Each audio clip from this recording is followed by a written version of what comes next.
이사야서 61장 말씀을 우리가 함께 읽었습니다. 이 내용은 우리에게 너무나 유명한 구절입니다. 이사야서 61장 1절부터 3절 내용. 예수님께서 이 땅에 오셔서 이 말씀을 그대로 인용을 하시면서 이 말씀이 바로 성취되었다. 내게서 성취되었다 하는 말씀을 직접 하신 부분이기도 합니다. 누가복음 4장 17절부터 21절 말씀에 바로 이 구절을 인용을 하시면서 그 옛날 선지자 이사야가 예언했던 그 예언이 바로 나에게서 성취된다 이런 말씀을 하심으로써 잘 알려져 있는 구절입니다. 그래서 1절부터 3절의 내용에서 메시아께서 오셔서 하실 일이 무엇인가에 대하여 예언해 주는 말씀이 주어지고요.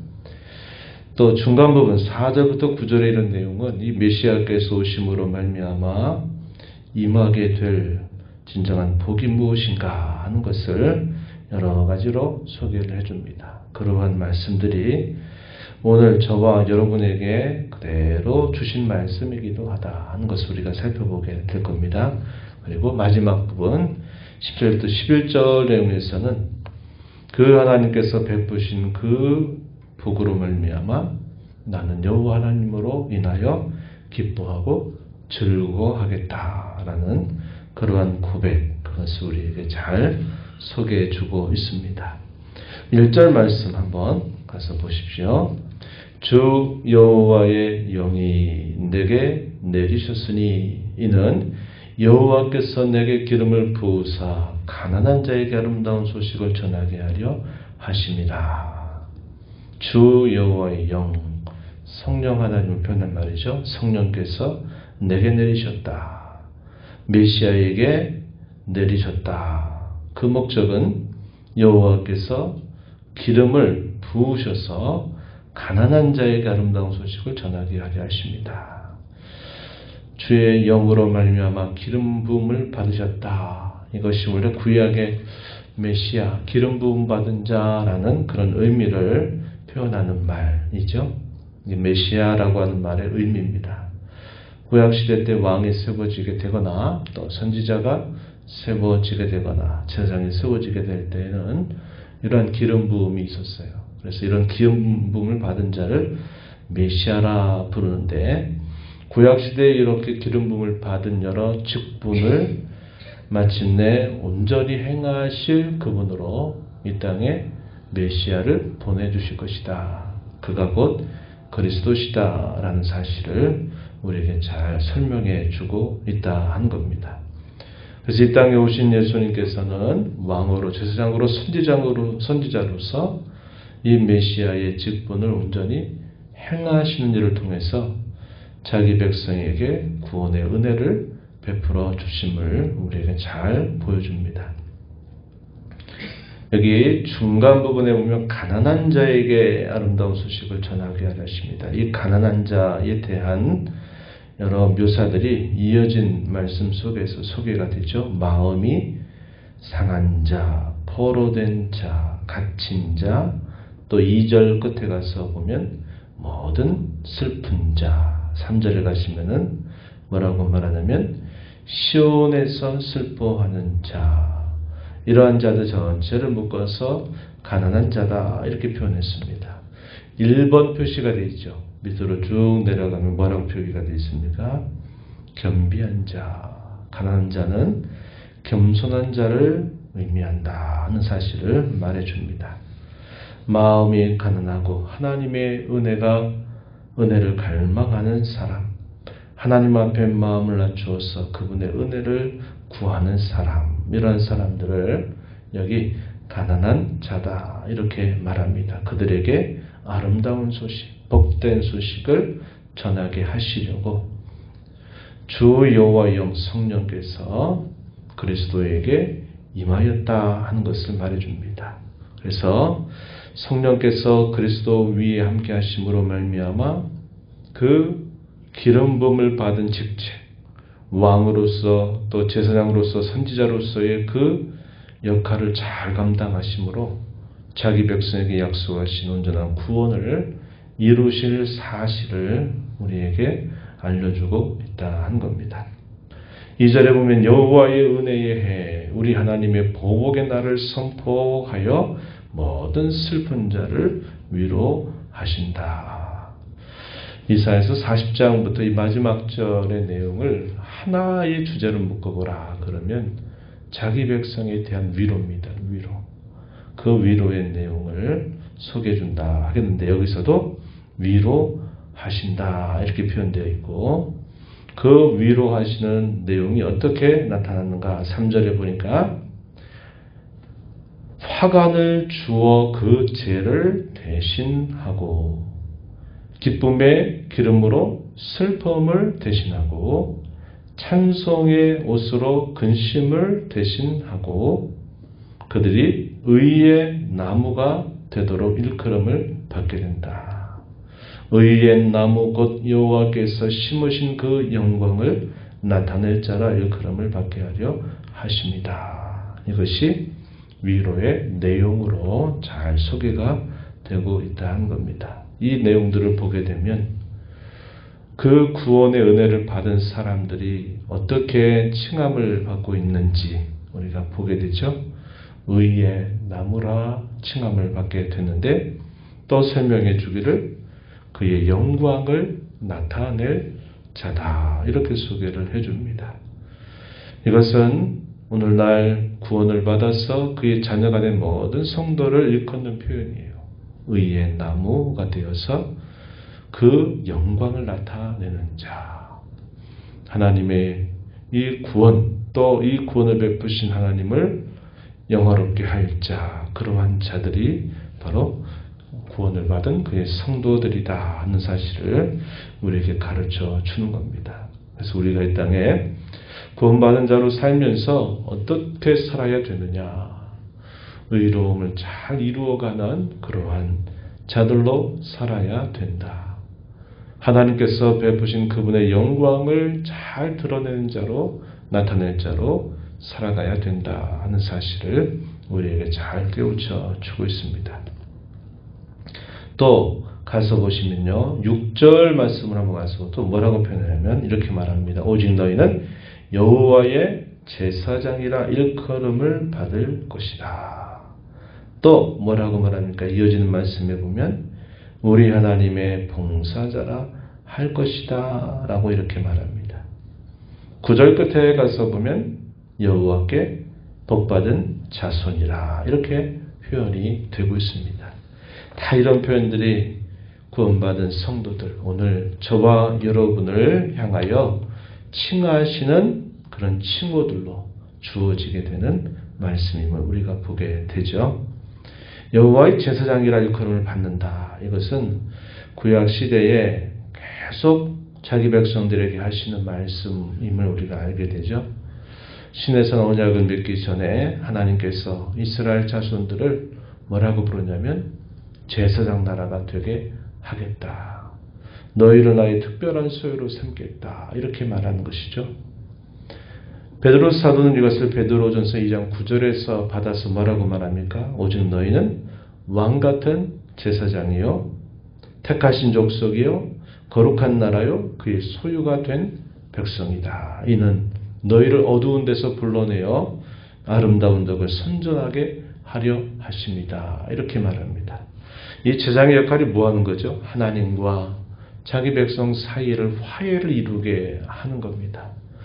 하나님의 백성으로 부름받은 이스라엘 백성들이 열방에 있는 모든 족속들과 하나님 사이에 화해를 이루는 역할들을 하게 하기 위해서 이스라엘 나라를 그의 백성으로 삼으셨다. 출애굽기 19장에서 그렇게 말하죠. 여기 여호와의 제사장을 일컬음 받는다. 이게 무슨 말입니까? 나를 통해서 하나님을 알지 못하는 사람이 하나님과 만나고 또 하나님과 화해가 되는 그런 역할을 감당하게 하시려고 하나님이 제사장으로 삼으셨다. 이렇게 말하고 있습니다. 이 천문학계자 중 가운데 케플러라고 하는 사람이 있어요. 케플러. 천문학자로 유명한 사람이죠. 이 사람이 자기의 일에 대해서 자기의 소명에 대해서 뭐라고 말했냐면 천문학의 제사장이다 이런 말을 썼습니다. 자기는 별을 연구하는 일에 특별한 소명을 받아서 그 일에 일생도록 살아오면서 자기 하늘 본분을 뭐라고 얘기했냐면 나는 이 천문학을 통해서 하나님을 알리고 하나님을 소개하는 이 역할을 맡은 사람이다. 자기 자신을 그렇게 표현을 한 겁니다. 여러분의 삶 속에 하나님이 어떤 자리로 부르셨어요? 부르신 그 자리에서 여러분은 그 자리에서 제사장의 역할을 감당할 자들로 하나님은 기대하고 계신다 하는 것을 우리는 기억해야 한다는 겁니다.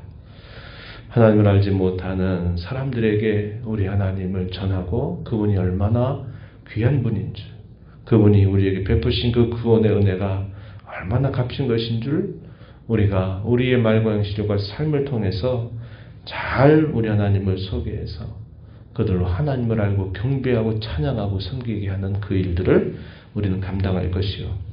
내가 직장 가운데 있게 되면 또 내가 종사하고 있는 어떤 것이 있다면 바로 그것이 나를 하나님과 또 다른 사람들을 연결시켜주는 제사장의 역할을 하는 자로 살아야 된다. 이러한 삶의 목적을 가지고 우리는 하나님 앞에 살아야 될 자임을 우리에게 가르쳐 주고 있습니다.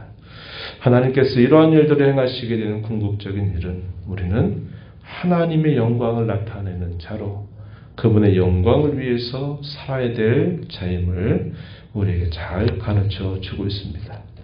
그보다 우리에게 이렇게 하도록 하시기 위해서 어떤 은혜를 베풀어 주셔요? 7절 말씀에 또 보시면 영원한 기쁨을 우리에게 주시고 또 8절에 보면 영원한 언약을 우리와 맺어서 변치 않도록 우리에게 약속하신 것을 이루어 주시는 분이심을 우리에게 말해 주죠.